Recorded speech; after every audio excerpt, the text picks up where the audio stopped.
రాజ్యమేది లేదు గాని రాణిలాగా చూసుకుంటా, కోట కట్టలేను గాని కళ్ళల్లో నిన్నే దాచుకుంటా. రాత ఎట్లా రాసి ఉన్నా ఆ మార్చి నీతో రాసుకుంటా. స్వర్గమంటూ ఉన్నదంటే అది నీతోనే ప్రతిరోజు పంచుకుంటా.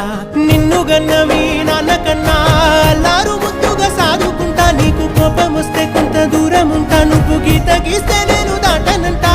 కంట నీరు కంటి రెప్ప దాటకుండా కాటుకై కావాలుంటా.